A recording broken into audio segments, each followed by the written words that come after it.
Punjabi radio USA ਸੁਣ ਰਹੇ ਸਾਰੇ ਹੀ ਸਰੋਤਿਆਂ ਨੂੰ ਮੇਰੇ ਜਗਮੋਹਨ ਸਿੰਘ ਵੱਲੋਂ ਪਿਆਰ ਭਰੀ ਸਤਿ ਸ਼੍ਰੀ ਅਕਾਲ। ਅੱਜ 9 ਅਗਸਤ ਦੇ ਮੰਗਲਵਾਰ ਪ੍ਰੋਗਰਾਮ ਲੈ ਕੇ ਹਾਜ਼ਰ ਹਾਂ ਅਪਡੇਟ ਅਮਰੀਕਾ, ਜਿਸ ਦੇ ਵਿੱਚ ਤੁਹਾਨੂੰ ਵਰਲਡ ਨਿਊਜ਼, ਅਮਰੀਕਾ ਦੀਆਂ ਨਿਊਜ਼, ਮੌਸਮ ਦੇ ਬਾਰੇ ਜਾਣਕਾਰੀ, ਇਕਨੋਮੀ ਦੀ ਜਾਣਕਾਰੀ, ਵੱਖ-ਵੱਖ ਕੰਟਰੀ ਦੇ ਹਿਸਾਬ ਦੇ ਨਾਲ ਕਰੰਸੀ ਐਕਸਚੇਂਜ ਰੇਟ ਅਤੇ ਸੋਨੇ ਅਤੇ ਚਾਂਦੀ ਦੇ ਭਾਅ ਦੱਸਾਂਗੇ। ਖਬਰਾਂ ਦੀ ਸ਼ੁਰੂਆਤ ਕਰਨ ਤੋਂ ਪਹਿਲਾਂ ਅਸੀਂ ਧੰਨਵਾਦ ਕਰਦੇ ਹਾਂ ਆਪਣੇ ਸਪਾਂਸਰਜ਼ ਦਾ, ਜਿਨ੍ਹਾਂ ਨੇ ਅੱਜ ਦੇ ਇਸ ਪ੍ਰੋਗਰਾਮ ਦੇ ਵਿੱਚ ਸਹਿਯੋਗ ਪਾਇਆ। ਅੱਜ ਦੀਆਂ ਖਬਰਾਂ ਦੇ ਸਪਾਂਸਰਜ਼ ਹਨ ਖਾਲਸਾ ਇੰਸ਼ੋਰੈਂਸ ਏਜੰਸੀ ਵਾਲੇ ਸੈਨ ਹੋਜ਼ੇ ਤੋਂ, ਜੋ ਕਿ ਹਰ ਪ੍ਰਕਾਰ ਦੀ ਇੰਸ਼ੋਰੈਂਸ ਕਰਦੇ ਹਨ ਅਤੇ ਕਿਸੇ ਵੀ ਤਰ੍ਹਾਂ ਦੀ ਇੰਸ਼ੋਰੈਂਸ ਦੀ ਜਾਣਕਾਰੀ ਦੇ ਲਈ ਤੁਸੀਂ ਇਹਨਾਂ ਨੂੰ ਕਾਲ ਕਰ ਸਕਦੇ ਹੋ 408-272-2500 ਤੇ। ਇਸ ਦੇ ਨਾਲ ਸੰਤੋਖ ਸਿੰਘ ਬਾਸੀ, ਪਰਮਜੀਤ ਕੌਰ ਜੀ ਬਾਸੀ ਫਰੀਮੌਂਟ ਤੋਂ, ਮਨਜੀਤ ਸਿੰਘ ਨਰਿੰਦਰ ਕੌਰ ਕੁਲਾਰ ਜੀ ਕਲੋਵਿਸ ਤੋਂ ਅਤੇ ਗਿਆਨ ਸਿੰਘ ਨਾਗਰਾ ਜੀ ਸੈਨ ਹੋਜ਼ੇ ਤੋਂ। ਜੇਕਰ ਤੁਸੀਂ ਵੀ ਇਸ ਪ੍ਰੋਗਰਾਮ ਨੂੰ ਜਾਂ ਪੰਜਾਬੀ ਰੇਡੀਓ USA ਦੇ ਕਿਸੇ ਵੀ ਹੋਰ ਪ੍ਰੋਗਰਾਮ ਨੂੰ ਸਪਾਂਸਰ ਕਰਨਾ ਚਾਹੁੰਦੇ ਹੋ ਤਾਂ ਤੁਸੀਂ ਕਾਲ ਕਰ ਸਕਦੇ ਹੋ 408-722-7698 ਤੇ, ਜਾਂ ਫਿਰ ਈਮੇਲ ਕਰ ਸਕਦੇ ਹੋ ਸਾਡੇ ਈਮੇਲ ਐਡਰੈਸ info@punjabiradio.usa.com ਤੇ। ਹੁਣ ਵਧਦੇ ਹਾਂ ਜੀ ਅੱਜ ਦੀ ਪਹਿਲੀ ਖਬਰ ਵੱਲ। ਰਿਪਬਲਿਕਨ ਪਾਰਟੀ ਦੇ ਉਮੀਦਵਾਰ ਡੋਨਾਲਡ ਟਰੰਪ, ਜੋ ਕਿ ਆਪਣੇ ਵਿਵਾਦਿਤ ਬਿਆਨ ਦੇਣ ਤੋਂ ਫਿਰ ਮੁਸ਼ਕਿਲ ਦੇ ਵਿੱਚ ਘਿਰ ਜਾਂਦੇ ਹਨ, ਉਹਨਾਂ ਨੇ ਇੱਕ ਰੈਲੀ ਦੇ ਵਿੱਚ ਅੱਜ ਫਿਰ ਹਿਲਰੀ ਕਲਿੰਟਨ ਨੂੰ ਲੈ ਕੇ ਇੱਕ ਵਿਵਾਦਾਂ ਭਰਿਆ ਬਿਆਨ ਦਿੱਤਾ ਹੈ। ਡੋਨਾਲਡ ਟਰੰਪ ਨੇ ਆਪਣੇ ਸਮਰਥਕਾਂ ਨੂੰ ਕਿਹਾ ਕਿ ਜੇਕਰ ਹਿਲਰੀ ਕਲਿੰਟਨ ਰਾਸ਼ਟਰਪਤੀ ਬਣ ਜਾਂਦੀ ਹੈ ਅਤੇ ਉਹ ਆਪਣੀ ਮਰਜ਼ੀ ਦੇ ਹਿਸਾਬ ਦੇ ਨਾਲ ਸੁਪਰੀਮ ਕੋਰਟ ਦੇ ਵਿੱਚ ਜੱਜ ਨਿਯੁਕਤ ਕਰ ਦਿੰਦੀ ਹੈ ਤਾਂ ਕੋਈ ਕੁਝ ਨਹੀਂ ਕਰ ਸਕਦਾ। ਅਤੇ ਫਿਰ ਥੋੜਾ ਜਿਹਾ ਰੁਕਦੇ ਹੋਏ ਉਹ ਬੋਲੇ, ਪਰ ਸੈਕਿੰਡ ਅਮੈਂਡਮੈਂਟ ਲੋਕਾਂ ਦੇ ਕੋਲ ਹੈ ਜਿਸ ਦਾ ਕਿ ਉਹ ਵਰਤੋਂ ਕਰ ਸਕਦੇ ਹਨ। ਡੋਨਾਲਡ ਟਰੰਪ ਦੀ ਇਸ ਬਿਆਨ ਨੂੰ ਲੈ ਕੇ ਹਿਲਰੀ ਕਲਿੰਟਨ ਦੇ ਕੈਂਪੇਨ ਅਤੇ ਉਸਦੇ ਸਾਥੀਆਂ ਵੱਲੋਂ ਕਾਫੀ ਨਾਰਾਜ਼ਗੀ ਜਤਾਈ ਗਈ। ਇਸ ਬਿਆਨ ਨੂੰ ਲੈ ਕੇ ਮੀਡੀਆ ਦੇ ਵਿੱਚ ਵੀ ਕਾਫੀ ਹਲਚਲ ਰਹੀ ਅਤੇ ਸਵਾਲ ਇਹੀ ਉੱਠ ਰਿਹਾ ਸੀ ਕਿ ਡੋਨਾਲਡ ਟਰੰਪ ਕਿਵੇਂ ਕਿਸੇ ਵੀ ਸਿਟਿੰਗ ਰਾਸ਼ਟਰਪਤੀ ਨੂੰ ਅਸੈਸੀਨੇਟ ਕਰਨ ਦੀ ਗੱਲ ਕਰ ਸਕਦੇ ਹਨ। ਹਾਲਾਂਕਿ ਹਿਲਰੀ ਕਲਿੰਟਨ ਹਜੇ ਰਾਸ਼ਟਰਪਤੀ ਨਹੀਂ ਬਣੀ ਹੈ, ਪਰ ਡੋਨਾਲਡ ਟਰੰਪ ਨੇ ਆਪਣੇ ਬਿਆਨ ਦੇ ਵਿੱਚ ਕਿਹਾ ਸੀ ਕਿ ਜੇਕਰ ਹਿਲਰੀ ਕਲਿੰਟਨ ਰਾਸ਼ਟਰਪਤੀ ਬਣ ਜਾਂਦੀ ਹੈ ਤਾਂ ਲੋਕ ਸੈਕਿੰਡ ਅਮੈਂਡਮੈਂਟ ਦਾ ਇਸਤੇਮਾਲ ਕਰ ਸਕਦੇ ਹਨ। ਡੋਨਾਲਡ ਟਰੰਪ ਦੇ ਇਸ ਬਿਆਨ ਤੋਂ ਬਾਅਦ ਉਹਨਾਂ ਦਾ ਸਮਰਥਨ ਕਰਨ ਵਾਲੇ ਵੀ ਕਈ ਸੀਨੀਅਰ ਰਿਪਬਲਿਕਨ ਨੇਤਾਵਾਂ ਨੂੰ ਸ਼ਰਮਿੰਦਾ ਹੋਣਾ ਪਿਆ ਅਤੇ ਉਹਨਾਂ ਦੇ ਕੋਲ ਵੀ ਡੋਨਾਲਡ ਟਰੰਪ ਦੇ ਇਸ ਬਿਆਨ ਦੇ ਉੱਤੇ ਸਫਾਈ ਦੇਣ ਦੇ ਲਈ ਕੁਝ ਵੀ ਨਹੀਂ ਸੀ। ਹਾਲਾਂਕਿ ਡੋਨਾਲਡ ਟਰੰਪ ਦੇ ਕਈ ਕੱਟੜ ਸਮਰਥਕ ਕਹਿ ਰਹੇ ਸਨ ਕਿ ਉਹ ਸਮਝਦੇ ਹਨ ਕਿ ਡੋਨਾਲਡ ਟਰੰਪ ਕੀ ਕਹਿਣਾ ਚਾਹੁੰਦੇ ਸਨ ਅਤੇ ਉਹ ਕਿਸੇ ਵੀ ਤਰੀਕੇ ਦੇ ਨਾਲ ਹਿਲਰੀ ਕਲਿੰਟਨ ਨੂੰ ਡਰਾ ਨਹੀਂ ਰਹੇ ਸੀ। ਪਰ ਫਿਰ ਵੀ ਡੋਨਾਲਡ ਟਰੰਪ ਆਪਣੇ ਇਹਨਾਂ ਬਿਆਨਾਂ ਤੋਂ ਬਾਜ਼ ਨਹੀਂ ਆ ਰਹੇ ਅਤੇ ਪੋਲਿੰਗ ਸਰਵੇ ਦੇ ਵਿੱਚ ਲਗਾਤਾਰ ਹਿਲਰੀ ਕਲਿੰਟਨ ਦੀ ਲੀਡ ਡੋਨਾਲਡ ਟਰੰਪ ਦੇ ਉੱਤੇ ਵੱਧਦੀ ਜਾ ਰਹੀ ਹੈ।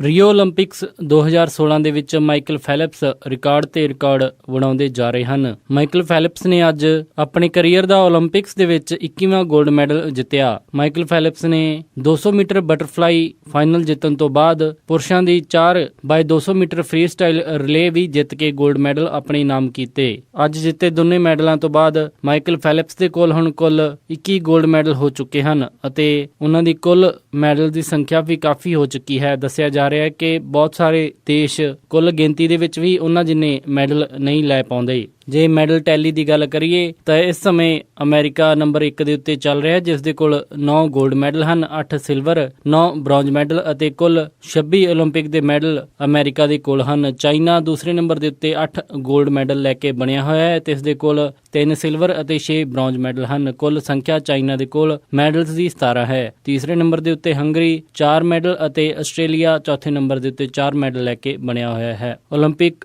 ਮੈਡਲ ਟੈਲੀ ਦੇ ਵਿੱਚ ਹਜੇ ਤੱਕ ਇੰਡੀਆ ਨੇ ਆਪਣਾ ਖਾਤਾ ਨਹੀਂ ਖੋਲ੍ਹਿਆ, ਪਰ ਇੰਡੀਆ ਦੀ ਹਾਕੀ ਟੀਮ ਤੋਂ ਲਗਾਤਾਰ ਉਮੀਦ ਕੀਤੀ ਜਾ ਰਹੀ ਹੈ ਕਿ ਇਸ ਵਾਰ ਉਹ ਕੋਈ ਨਾ ਕੋਈ ਮੈਡਲ ਜ਼ਰੂਰ ਜਿੱਤ ਕੇ ਲੈ ਕੇ ਆਵੇਗੀ। ਹਾਕੀ ਟੀਮ ਨੇ ਅੱਜ ਅਰਜਨਟੀਨਾ ਨੂੰ ਮੈਚ ਦੇ ਵਿੱਚ ਹਰਾ ਕੇ ਹੁਣ ਕੁਆਟਰ ਫਾਈਨਲ ਦੇ ਵਿੱਚ ਜਗ੍ਹਾ ਬਣਾ ਲਈ ਹੈ। ਅਰਜਨਟੀਨਾ ਦੇ ਨਾਲ ਹੋਇਆ ਅੱਜ ਦਾ ਹਾਕੀ ਮੁਕਾਬਲਾ ਵੀ ਕਾਫੀ ਦਿਲਚਸਪ ਰਿਹਾ, ਪਰ ਅੰਤ ਦੇ ਵਿੱਚ ਜਿੱਤ ਇੰਡੀਆ ਦੀ ਹਾਕੀ ਦੀ ਟੀਮ ਦੀ ਹੀ ਹੋਈ। ਉਮੀਦ ਕਰਦੇ ਹਾਂ ਕਿ ਹਾਕੀ ਟੀਮ ਓਲੰਪਿਕਸ ਦੇ ਵਿੱਚ ਮੈਡਲ ਜਿੱਤ ਕੇ ਇੱਕ ਵਾਰੀ ਫਿਰ ਹਾਕੀ ਦਾ ਨਾਮ ਰੌਸ਼ਨ ਕਰੇਗੀ।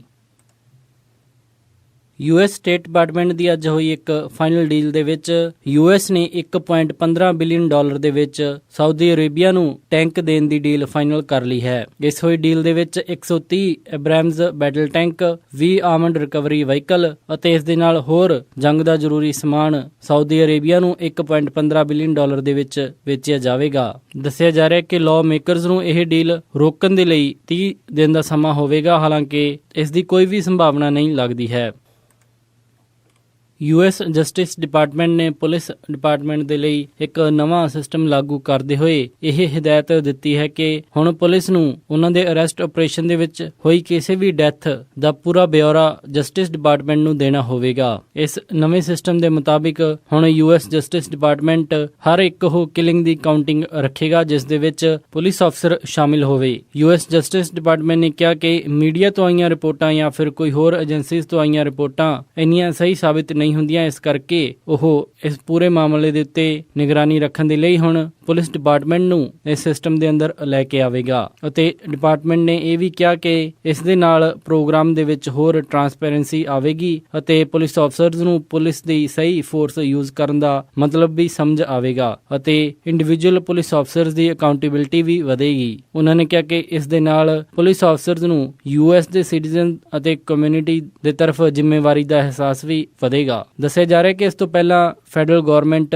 ਪੁਲਿਸ ਅਫਸਰ ਦੁਆਰਾ ਮਾਰੇ ਗਏ ਕਿਸੇ ਵੀ ਵਿਅਕਤੀ ਦਾ ਰੈਕਡ ਨਹੀਂ ਰੱਖਦੀ ਸੀ। ਆਫੀਸ਼ੀਅਲਸ ਨੇ ਦੱਸਿਆ ਕਿ ਉਹਨਾਂ ਦੇ ਅੰਦਾਜ਼ੇ ਦੇ ਮੁਤਾਬਿਕ ਇਸ ਸਾਲ ਅਰੈਸਟ ਰਿਲੇਟਡ ਡੈਥ ਕੁੱਲ 2100 ਹੋ ਚੁੱਕੀਆਂ ਹਨ, ਜਿਨ੍ਹਾਂ ਦੇ ਵਿੱਚ 1066 ਪੁਲਿਸ ਡਿਪਾਰਟਮੈਂਟ ਆਉਂਦੇ ਹਨ। ਇਸ ਪੂਰੇ ਨਵੇਂ ਕਾਨੂੰਨ ਦੇ ਮੁਤਾਬਿਕ ਹੁਣ ਅਮਰੀਕਾ ਭਰ ਦੇ ਵਿੱਚ 19,450 ਲਾਅ ਇਨਫੋਰਸਮੈਂਟ ਏਜੰਸੀਜ਼ ਨੂੰ ਇਸ ਸਿਸਟਮ ਦੇ ਅੰਦਰ ਲਿਆ ਜਾਵੇਗਾ। ਇਸ ਸਿਸਟਮ ਦੇ ਵਿੱਚ ਉਹ ਵੀ ਡੈਥਸ ਕਾਊਂਟ ਹੋਣਗੀਆਂ ਜੋ ਕਿ ਮੀਡੀਆ ਦੇ ਵਿੱਚ ਨਹੀਂ ਆਉਂਦੀਆਂ ਜਾਂ ਫਿਰ ਮੀਡੀਆ ਜਿਨ੍ਹਾਂ ਦੀ ਖਬਰ ਨਹੀਂ ਕਰ ਪਾਉਂਦੀ।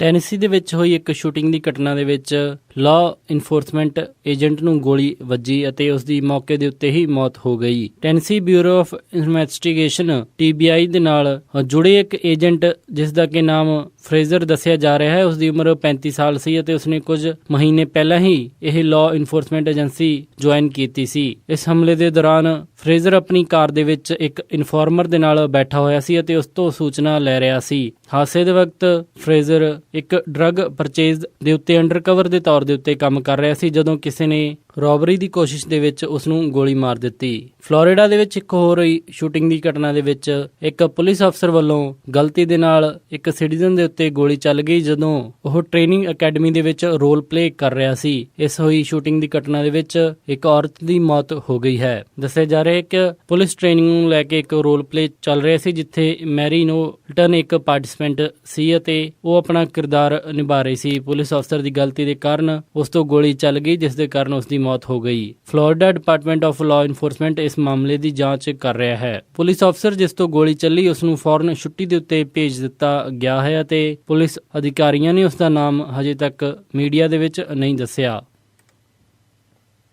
ਇਹ ਸਨ ਅੱਜ ਦੀਆਂ ਕੁਝ ਖਾਸ ਖਬਰਾਂ। ਹੁਣ ਵਧਦੇ ਹਾਂ ਜੀ ਮੌਸਮ ਦੀ ਜਾਣਕਾਰੀ ਦੇ ਵੱਲ। ਬੁੱਧਵਾਰ ਨੂੰ ਸੈਨ ਹੋਜ਼ੇ ਦੇ ਵਿੱਚ ਹਾਈ ਟੈਂਪਰੇਚਰ ਰਹੇਗਾ 81 ਡਿਗਰੀ ਅਤੇ ਰਾਤ ਨੂੰ ਲੋ ਟੈਂਪਰੇਚਰ 57 ਡਿਗਰੀ। ਸੈਨ ਫਰਾਂਸਿਸਕੋ ਦੇ ਵਿੱਚ 62 ਡਿਗਰੀ ਹਾਈ ਅਤੇ ਰਾਤ ਨੂੰ 53 ਡਿਗਰੀ ਲੋ। ਸੈਕਰਾਮੈਂਟੋ ਦੇ ਵਿੱਚ 93 ਡਿਗਰੀ ਹਾਈ ਅਤੇ ਰਾਤ ਨੂੰ 58 ਡਿਗਰੀ ਲੋ। ਯੂਬਾ ਸਿਟੀ ਦੇ ਵਿੱਚ 95 ਡਿਗਰੀ ਹਾਈ ਅਤੇ ਰਾਤ ਨੂੰ 59 ਡਿਗਰੀ ਲੋ। ਸਟਾਕਟਨ ਦੇ ਵਿੱਚ 94 ਡਿਗਰੀ ਹਾਈ ਅਤੇ ਰਾਤ ਨੂੰ 57 ਡਿਗਰੀ ਲੋ। ਟ੍ਰੇਸੀ ਦੇ ਵਿੱਚ 94 ਡਿਗਰੀ ਹਾਈ ਅਤੇ ਰਾਤ ਨੂੰ 59 ਡਿਗਰੀ ਲੋ। ਮੋਡੈਸਟੋ ਦੇ ਵਿੱਚ 96 ਡਿਗਰੀ ਹਾਈ ਅਤੇ ਰਾਤ ਨੂੰ 61 ਡਿਗਰੀ ਲੋ। ਫ੍ਰੈਜ਼ਨੋ ਦੇ ਵਿੱਚ 97 ਡਿਗਰੀ ਹਾਈ ਅਤੇ ਰਾਤ ਨੂੰ 64 ਡਿਗਰੀ ਲੋ। ਬੇਕਰਸਫੀਲਡ ਦੇ ਵਿੱਚ 98 ਡਿਗਰੀ ਹਾਈ ਅਤੇ ਰਾਤ ਨੂੰ 69 ਡਿਗਰੀ ਲੋ। ਲਾਸ ਐਂਜਲਸ ਦੇ ਵਿੱਚ 79 ਡਿਗਰੀ ਹਾਈ ਅਤੇ ਰਾਤ ਨੂੰ 63 ਡਿਗਰੀ ਲੋ। ਟਰਕੀ ਦੇ ਵਿੱਚ 77 ਡਿਗਰੀ ਹਾਈ ਅਤੇ ਰਾਤ ਨੂੰ 38 ਡਿਗਰੀ ਲੋ। ਸਾਊਥ ਲੇਕ ਟਾਹੋ ਦੇ ਵਿੱਚ 77 ਡਿਗਰੀ ਹਾਈ ਅਤੇ ਰਾਤ ਨੂੰ 38 ਡਿਗਰੀ ਲੋ। ਪੋਰਟਲੈਂਡ ਓਰੇਗਨ ਦੇ ਵਿੱਚ 81 ਡਿਗਰੀ ਹਾਈ ਅਤੇ ਰਾਤ ਨੂੰ 59 ਡਿਗਰੀ ਲੋ। ਸਿਐਟਲ ਦੇ ਵਿੱਚ 71 ਡਿਗਰੀ ਹਾਈ ਅਤੇ ਰਾਤ ਨੂੰ 58 ਡਿਗਰੀ ਲੋ। ਫਲੈਗਸਟੈਫ ਐਰੀਜ਼ੋਨਾ ਦੇ ਵਿੱਚ 70 ਡਿਗਰੀ ਹਾਈ ਅਤੇ ਰਾਤ ਨੂੰ 49 ਡਿਗਰੀ ਲੋ। ਸਾਲਟ ਲੇਕ ਸਿਟੀ ਯੂਟਾ ਦੇ ਵਿੱਚ 88 ਡਿਗਰੀ ਹਾਈ ਅਤੇ ਰਾਤ ਨੂੰ 66 ਡਿਗਰੀ ਲੋ। ਸ਼ਿਕਾਗੋ ਦੇ ਵਿੱਚ 88 ਡਿਗਰੀ ਹਾਈ ਅਤੇ ਰਾਤ ਨੂੰ 73 ਡਿਗਰੀ ਲੋ। ਨਿਊਯਾਰਕ ਦੇ ਵਿੱਚ 85 ਡਿਗਰੀ ਹਾਈ ਅਤੇ ਰਾਤ ਨੂੰ 78 ਡਿਗਰੀ ਲੋ। ਟੋਰਾਂਟੋ ਦੇ ਵਿੱਚ 34 ਡਿਗਰੀ ਸੈਲਸੀਅਸ ਹਾਈ ਅਤੇ ਰਾਤ ਨੂੰ 22 ਡਿਗਰੀ ਸੈਲਸੀਅਸ ਲੋ। ਵਿਨੀਪੈਗ ਦੇ ਵਿੱਚ 23 ਡਿਗਰੀ ਸੈਲਸੀਅਸ ਹਾਈ ਅਤੇ ਰਾਤ ਨੂੰ 16 ਡਿਗਰੀ ਸੈਲਸੀਅਸ ਲੋ। ਕੈਲਗਰੀ ਦੇ ਵਿੱਚ 20 ਡਿਗਰੀ ਸੈਲਸੀਅਸ ਹਾਈ ਅਤੇ ਰਾਤ ਨੂੰ 11 ਡਿਗਰੀ ਸੈਲਸੀਅਸ ਲੋ। ਵੈਨਕੂਵਰ ਦੇ ਵਿੱਚ 22 ਡਿਗਰੀ ਸੈਲਸੀਅਸ ਹਾਈ ਅਤੇ ਰਾਤ ਨੂੰ 14 ਡਿਗਰੀ ਸੈਲਸੀਅਸ ਲੋ। ਪੰਜਾਬ ਅੰਮ੍ਰਿਤਸਰ ਦੇ ਵਿੱਚ 34 ਡਿਗਰੀ ਸੈਲਸੀਅਸ ਹਾਈ ਅਤੇ ਰਾਤ ਨੂੰ 25 ਡਿਗਰੀ ਸੈਲਸੀਅਸ ਲੋ। ਮੈਲਬਰਨ ਆਸਟ੍ਰੇਲੀਆ ਦੇ ਵਿੱਚ 14 ਡਿਗਰੀ ਸੈਲਸੀਅਸ ਹਾਈ ਅਤੇ ਰਾਤ ਨੂੰ 6 ਡਿਗਰੀ ਸੈਲਸੀਅਸ ਲੋ। ਲੰਡਨ ਦੇ ਵਿੱਚ 19 ਡਿਗਰੀ ਸੈਲਸੀਅਸ ਹਾਈ ਅਤੇ ਰਾਤ ਨੂੰ 13 ਡਿਗਰੀ ਸੈਲਸੀਅਸ ਲੋ। ਬਰਲਿਨ ਦੇ ਵਿੱਚ 19 ਡਿਗਰੀ ਸੈਲਸੀਅਸ ਹਾਈ ਅਤੇ ਰਾਤ ਨੂੰ 10 ਡਿਗਰੀ ਸੈਲਸੀਅਸ ਲੋ। ਅਤੇ ਫਰਾਂਸ ਪੈਰਿਸ ਦੇ ਵਿੱਚ 20 ਡਿਗਰੀ ਸੈਲਸੀਅਸ ਹਾਈ ਅਤੇ ਰਾਤ ਨੂੰ 9 ਡਿਗਰੀ ਸੈਲਸੀਅਸ ਲੋ ਰਹੇਗਾ ਜੀ। ਇਹ ਸੀ ਜੀ ਮੌਸਮ ਦੀ ਜਾਣਕਾਰੀ। ਤੇ ਹੁਣ ਵਧਦੇ ਹਾਂ ਜੀ ਸਟਾਕ ਮਾਰਕੀਟ ਦੀ ਇਨਫੋਰਮੇਸ਼ਨ ਦੇ ਵੱਲ। ਮੰਗਲਵਾਰ ਨੂੰ ਕਲੋਜ਼ਿੰਗ ਦੇ ਸਮੇਂ ਡਾਓ ਜੋਨਸ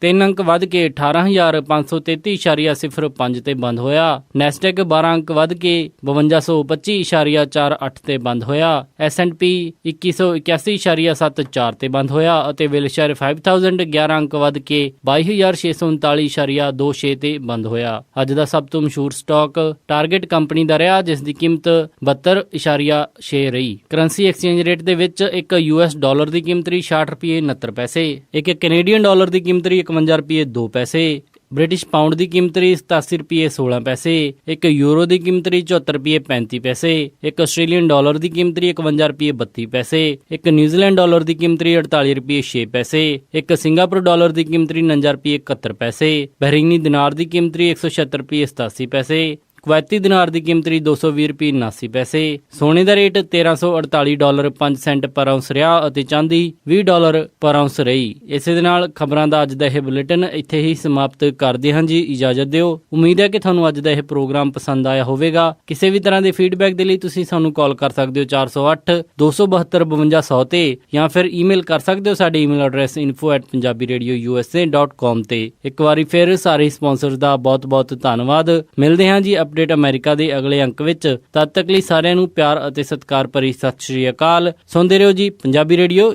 USA।